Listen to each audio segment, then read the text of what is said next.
Alabama will try to teach the Bulldogs to behave as the Crimson Tide takes on Gonzaga in their first game in the Players Era Invitational out in Las Vegas this week. I'm Charles Branch, and this is Crimson Crossover Cross Court. I'm pleased to be joined by Andy Patton, a Gonzaga alum, host of the podcast Locked On Zags, and also host of Locked On College Basketball. Andy, how are you doing today?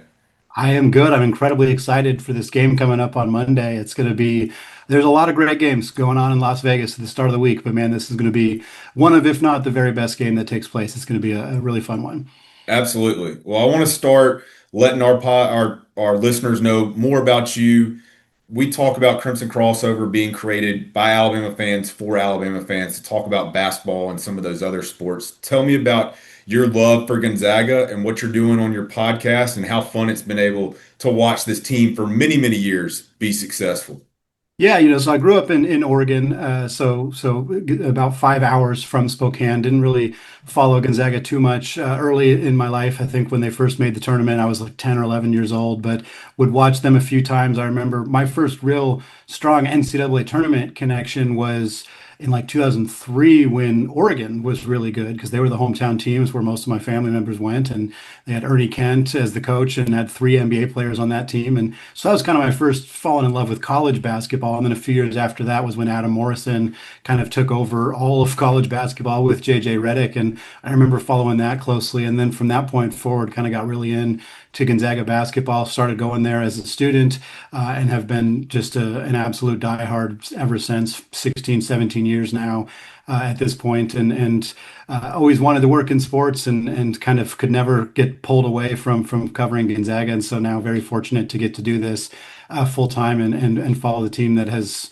been good for pretty much my entire life. And it's been incredible to see even from being good as a Cinderella to now being a perennial powerhouse is a different animal. And it's been pretty surreal to watch them grow in the way that they have.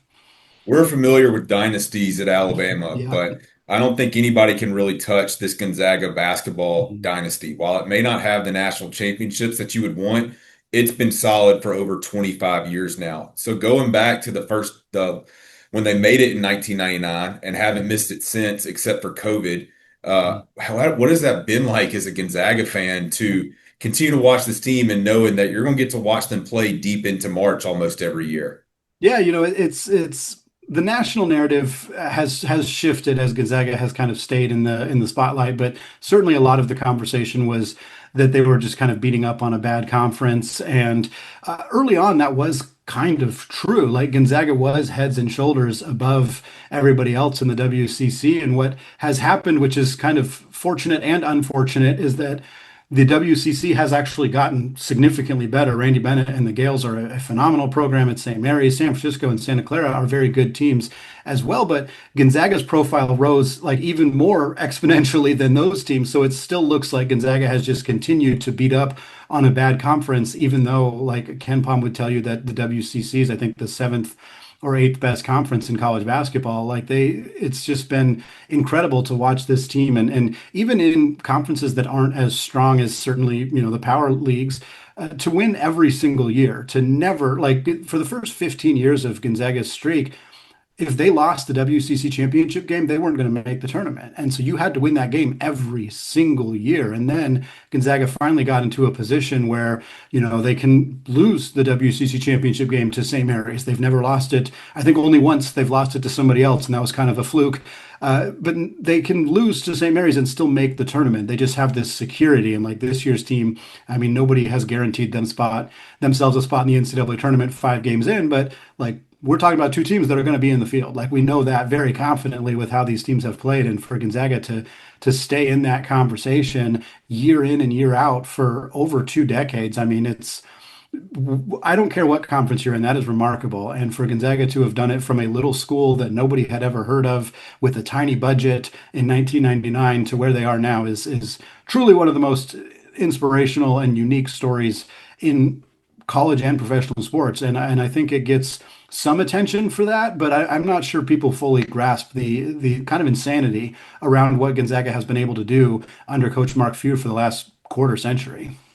Yeah, to let our listeners know who may have forgotten, Todd Golden, who's the head coach of Florida, came directly from San Francisco and had a pretty good run in the West Coast Conference Yep. as well. And that's kind of a transition for Gonzaga, as this will be their last year in the West Coast Conference as they head to the new Pac-12. So what's this year going to be like in the West Coast Conference? Obviously, all those old rivals are going to want to take their best shot against Gonzaga, and all those games on the road for Gonzaga are going to be like Super Bowls.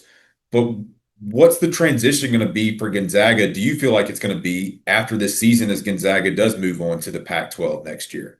Yeah, it's an interesting situation because teams have always wanted to like the biggest game for every one of these teams is Gonzaga. Like every single year, I often go to like I live close to the University of Portland's campus, and it's I mean when they have St. Mary's in the house, St. Mary's is a top 25 team, and the place is I don't want to say empty, but it's not significantly full. And then when Gonzaga's in town, it's packed. And obviously, a lot of that is Gonzaga fans traveling, but it's also just the nature of the beast. Like these teams always want to take down Gonzaga. They're always looking to do that. And so I think for Gonzaga, while the quality of competition will increase in the new Pac-12, there's not really any debate about that. Top to bottom, the new Pac-12 is going to be better. I think Gonzaga is prepared for the fact that they're used to getting these teams' best shot. And while Portland's best shot hasn't been able to beat them very often, I don't think it's that incomparable to like Fresno State's best shot or Texas State's best shot, and so the top of the conference, obviously San Diego State, Boise State, Utah State, Colorado State, those are teams that are pretty consistently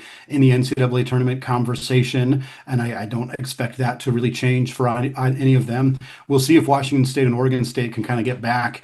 They're just tough programs right now because they don't have enough resources and they're allocating all of their resources to football, which I understand why they're doing that because they desperately need to stay competitive in the football landscape. And so, I mean, I'm looking at our Washington State, and they don't look good this year at all. And I hope that changes when they move into the Pac-12. It's a great regional rivalry. They're only about an hour away from Gonzaga, but there's so many fun storylines that are going to happen with Gonzaga's move to the Pac-12. San Diego State is one of, I think, three teams that has beat Gonzaga at their home floor multiple times.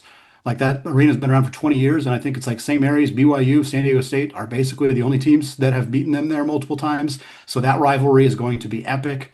Boise State's head coach, Leon Rice, was an assistant coach at Gonzaga for over 10 years. Their families are incredibly close. They have intentionally never played each other because of how close they are, and now they're going to be in the same conference. So, like, there is an incredible amount of stories and excitement with the new move to the Pac-12. But it also, I've never been someone who felt like the WCC held Gonzaga back, and Mark Few would tell you the same, that it has not been a conference that has held them back.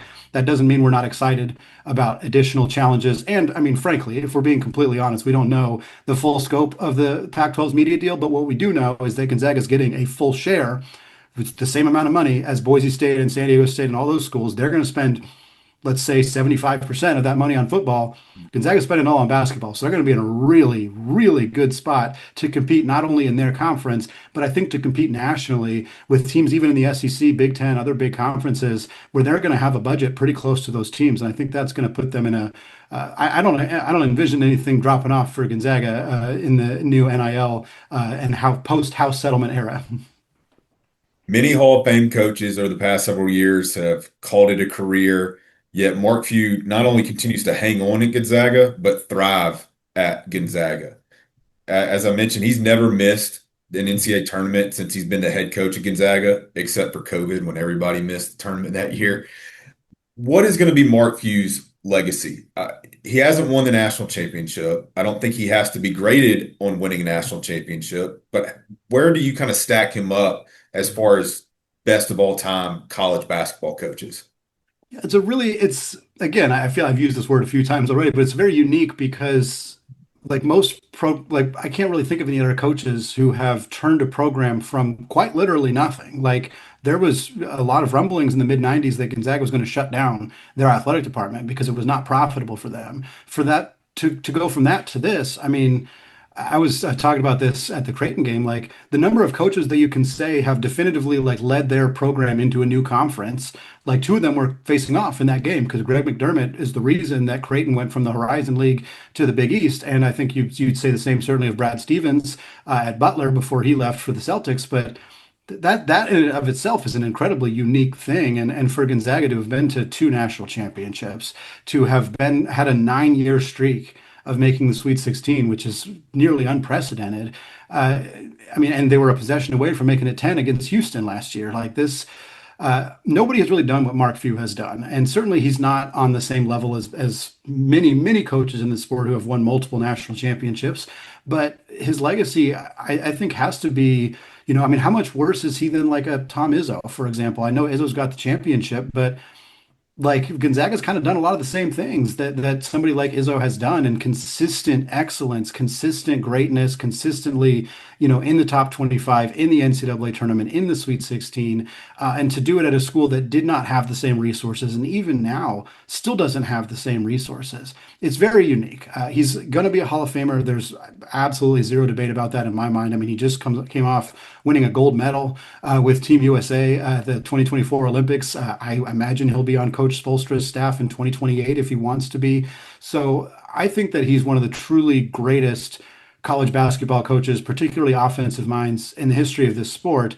And I think that his legacy, while he doesn't need a national championship, if he gets one, even if it's just one, I think that that puts him like in a pantheon with a pretty small list of other coaches in this sport because his career trajectory is just so unique. Alabama's got two strong resume wins, winning in Madison Square Garden at St. John's, beating Illinois in the United Center. But Gonzaga is also off to a 5-0 start. They had a great win against Oklahoma and then also beat what many Alabama fans consider their biggest basketball rival in Creighton, if Yeah. believe it or not. Talk a little bit about just the start to the season for Gonzaga, because there have been talks about them being very dominant and looking really, really good, but maybe still haven't gotten all the national headlines like an Arizona or like a Purdue has gotten so far. Yeah, I think one thing that I'll say, and Gonzaga fans got burned by this last year. I'm not 100% sure that the three teams that Gonzaga has beat are all that great yet. I mean, they're 5-0. Two of the wins were by games, and they beat those teams by 50 plus. The other ones are Oklahoma, Creighton, and then also Arizona State. I'm pretty sure Arizona State's not very good. They're projected to finish last in the Big 12. They looked decent. Bobby Hurley, for some reason, is very good at coaching against Gonzaga. They've had two close games against them. And that was a road game, first true road game for Gonzaga. So I kind of like, they won by 12. That's fine. But Creighton might just not be very good, and Oklahoma's maybe just mediocre. So I say we got burned by this because last year Gonzaga beat Baylor by 37 points in the first game of the season. Everybody basically started handing Gonzaga the national championship. Turns out Baylor was bad last year, and and then Gonzaga lost to UCLA, who ended up not being very good. They lost to UConn, who ended up not being very good. So there's a little kind of like this is why this Alabama game feels so big because Alabama is truly good, and they have already proven that, and they've already beaten great teams. And even after losing to Purdue, I mean, they hung with that team that is, by most accounts, the best team in college basketball. So Alabama is a true kind of litmus test for Gonzaga at this point of how legit are they truly, because they have beaten every team they've played by double digits, and you got to give them some credit for that. But it wouldn't surprise me if at the end of the year we look back and think, well, Oklahoma didn't make the tournament, and Creighton, barely snuck in or didn't make the tournament, and now it kind of makes the early part of Gonzaga's season maybe the shine comes off of it a little bit.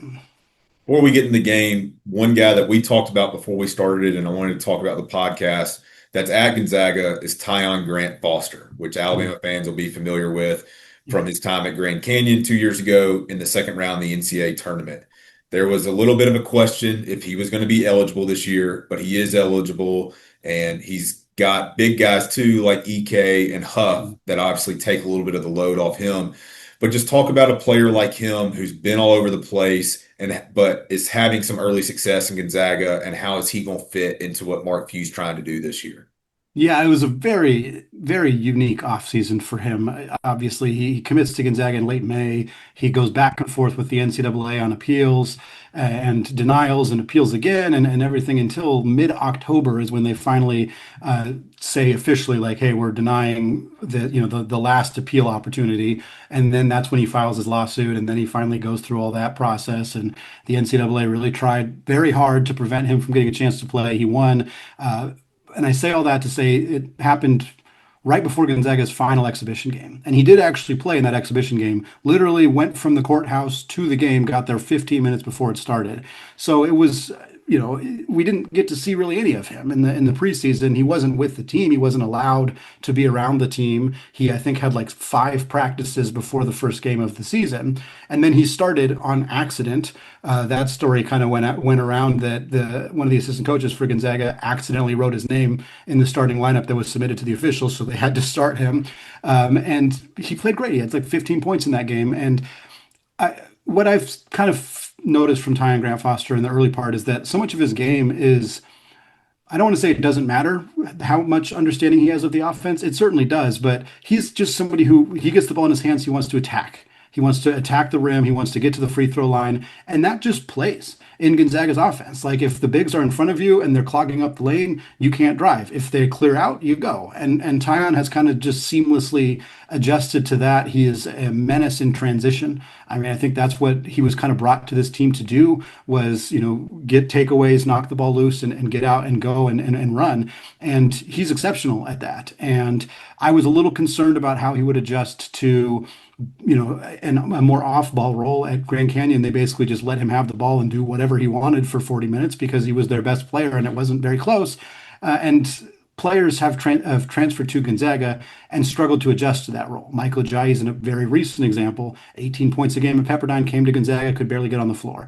And so for Grant Foster, it was like, is he going to be able to handle a very different looking role? And the early returns say yes, he has been great. The outside shot is not there, but he wasn't even really a great three-point shooter at Grand Canyon. I don't think you need that from him. What you need is him constantly running, constantly in transition, getting on the offensive glass, which he's been great at, and just kind of wreaking havoc on the opposing teams. And again, as he gets more into the season, he will get more understanding of the specifics of Gonzaga's intricate offense and what he needs to do. But even right now, without more than I think a fairly rudimentary understanding of the role, he's been great. And so it's scary what that's going to look like in February. But I'm also very excited to see what that looks like now against some better competition.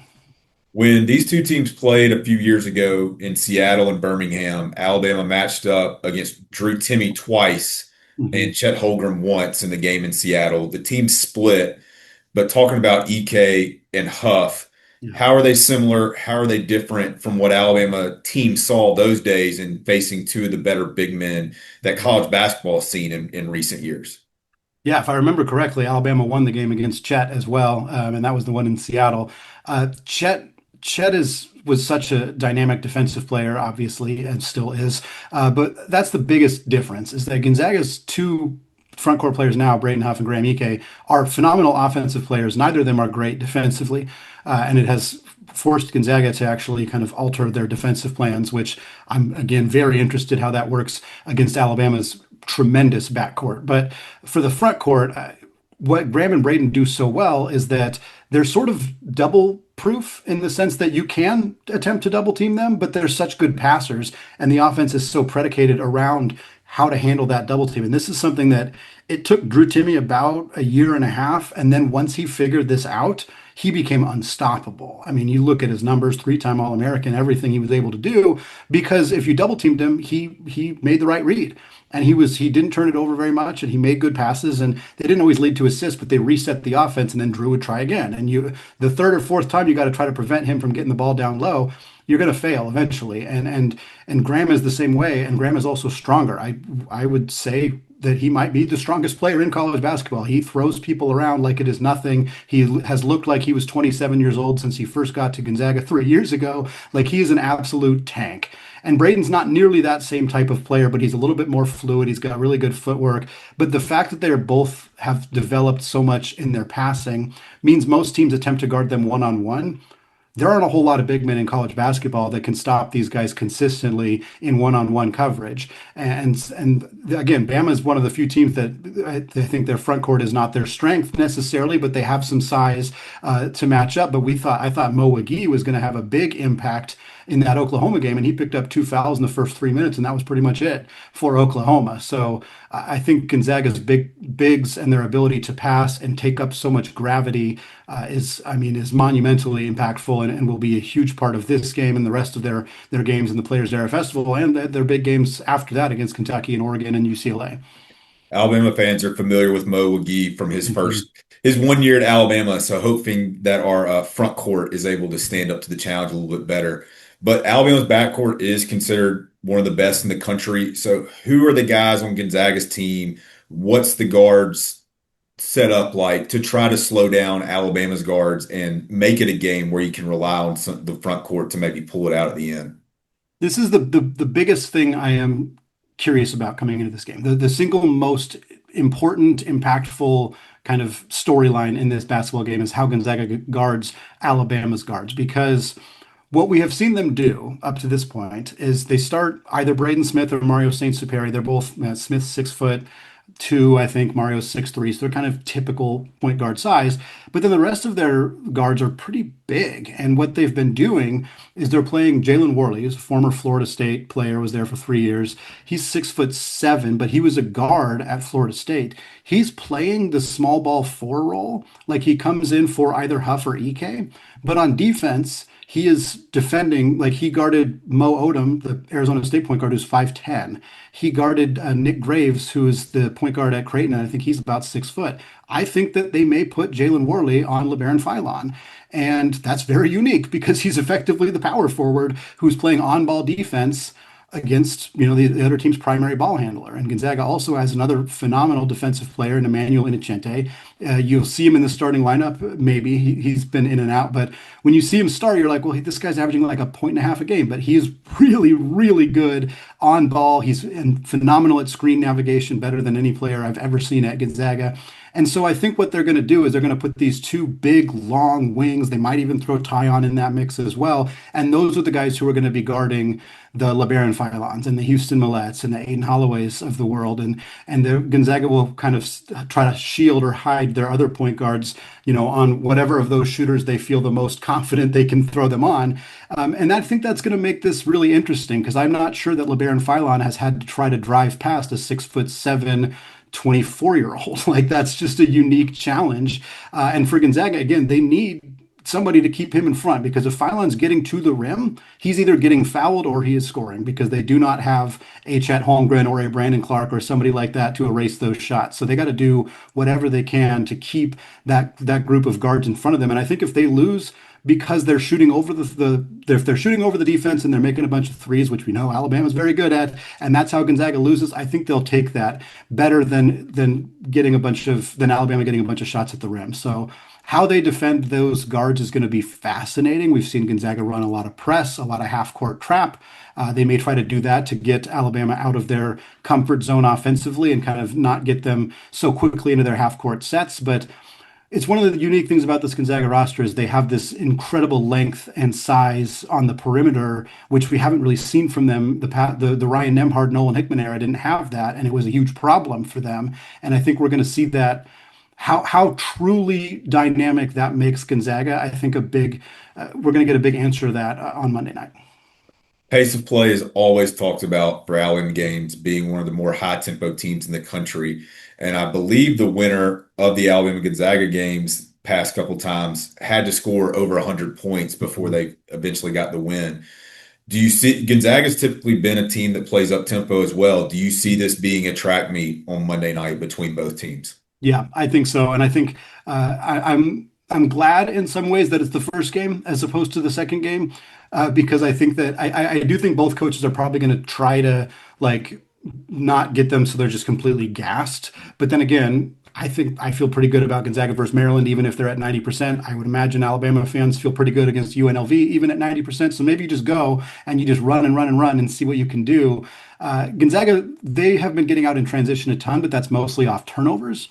I don't think they're going to try to push too much off of like made baskets or anything like that in this game because I think they're going to trust their half court offense with the two bigs on the floor is probably going to be able to score pretty efficiently in this game. So I think they're only going to push off of turnovers and things like that. But again, I think the fact that these teams have played each other is going to make for a little bit of extra fun because they kind of know what each other is doing. I know Mark Few said after their game on Monday, yeah, he watched the Alabama game against Purdue and said that this is a top five team in the country in his mind, and he's prepared and he knows what they like to do. And so I think they're going to try to match when they can, but they also. For Gonzaga to win this game, they know that they're going to need to dominate in the half court, and so I think they're going to be content to get there as well.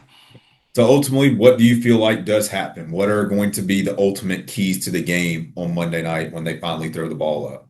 Yeah, I mean, truly, I do think it's a situation of like first to 90 wins or first to 95 wins. Like, I think it's going to be that level of scoring. I mean, we saw that, what was it, 87-80 in the Purdue game, and Purdue doesn't quite play as fast. And I think it was a similar-ish score against Illinois, who is a really good offensive team, but they also don't push as much either. So I expect this game to be in the 90s. I truly think it could go either way. I think if Alabama's bigs are going to have to play great. Taylor Bull-Bowen's going to have a big game.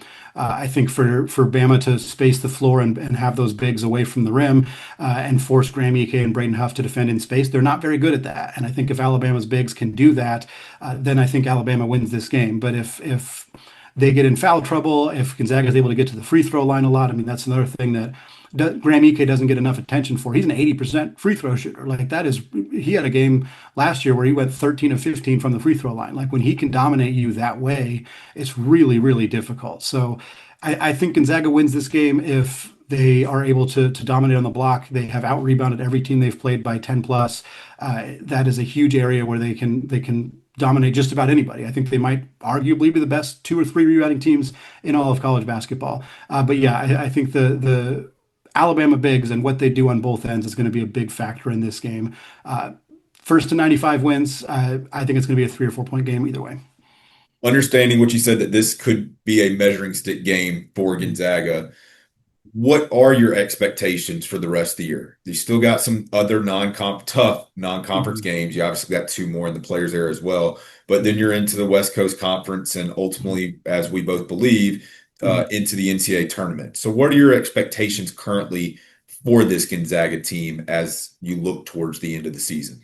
Yeah, I think for Gonzaga right now, I mean they're like the second most experienced team in college basketball per Ken Palm. The average age is over 21, which is insane at the college level. And they still have guys who are kind of acclimating, like we mentioned with Tyon and Mario Saint Superi, who is their freshman, 19-year-old freshman from Spain, who didn't really arrive on campus until September. So I think they have some guys who are still figuring it out and could end up being better at the end of the year than they are now. I think I don't think they're going to go undefeated in the non-conference. I think they lose maybe two games. It could be this Bama game. It could be UCLA, although that's in Seattle. I would think Gonzaga should win that one.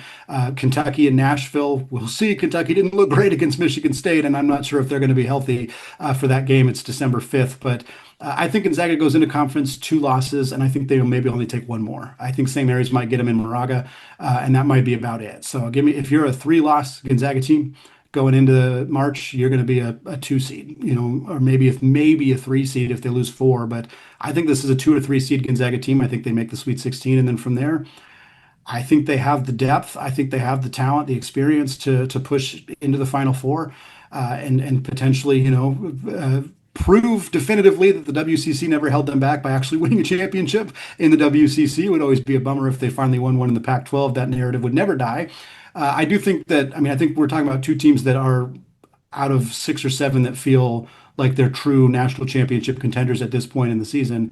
And I think Gonzaga absolutely is a part of that conversation. Again, I think this is a good measuring stick where whichever team loses this game is still very much in that conversation because they're going to get better from it. But yeah, this Gonzaga team. The expectations are already very, very high after a really strong start. So my final two questions are more personal towards Mhm. you. I saw that you now write for Sports Illustrated on behalf of Gonzaga. but you were on the Sports Illustrated cover with Kelly Olynyk, what, in 2012, Mhm. 2013? Yeah. And I know you posted about it on X, but how surreal is it that you're on the Sports Illustrated cover and now you're getting to write for Sports Illustrated Yeah. talking about Gonzaga basketball? It was the goal, it was the goal, and not exactly at the time. I didn't know I was an education major, and I ended up changing to sports administration in grad school, and always wanted to write about sports, always wanted to cover it. And Sports Illustrated's brand has changed, from when we were, when I was a kid, and getting the magazine every single day and stealing it from my dad and all those kind of classic stories. But to get to be on that cover, which we didn't know that's what it was, by the way, until after that shoot was over. We knew they were doing some kind of press, but we didn't know what it was. To have that happen and have that come out, and then knowing I pitched Sports Illustrated about a Gonzaga site years before that site even started, and always wanted to end up there. Always wanted that to be, and wanted specifically to be able to make that post, basically to say like, hey, look, I was here and now I'm here, and like, look at this, the kind of synergy here, and to have it actually happen was very surreal. And I keep it pinned for a lot of reasons on my X account, but really it's just a nice reminder when I look at my profile of like, oh yeah, like maybe I'm not having a great day, or maybe I'm stressed about, the read how many people are reading the articles or whatever, but like this is what I'm doing. Like it was pretty cool to be able to cover this team in two different capacities as a writer and as a podcaster. And to do it for the team that I, have such an emotional connection to and have for, 15 plus years now is yeah, I've been doing it for months now, and it still feels very surreal. Well, Gonzaga is definitely going to be a team to follow this year, and people should be following you and listening to you and your podcast. So, why don't you give a shout out or some information to our listeners of where they can find you this year as we continue to go through not only this college basketball season, but many more college basketball seasons in the future? Yeah, find me on X. Andy Patton CBB is the account there. You can find Locked On Zags. Same thing. You don't really need to follow the Twitter account for Locked On Zags. I don't really use that very much. But the podcast you can find wherever you get podcasts. It's on YouTube. It's on Spotify, Apple, wherever else. Just search Locked On Zags. You'll find it there. And again, also as Charles said, I do the Locked On College Basketball show, so you can find that. We talk national about the sports, so you'll definitely hear some Alabama conversation. In fact, the show that's going up on Friday, we talked about the Players Era Festival, and we talked about Alabama, and I predicted they would go 1-1. My co-host predicted they would go 2-0. So we're not beefing about that yet, but certainly a lot of content that you can find there. And then Gonzaga Bulldogs on SI is where you would find the written content for Sports Illustrated as well. I'll make sure to put some links in there, make it easy for people to find in our show notes. But Andy, I really appreciate your time. Hope it's a fun college basketball season for you the rest of the way, except Monday night in Las Vegas. But good luck to you and good luck to Gonzaga, and appreciate you joining us. Yeah, thank you so much for having me. Love to do it.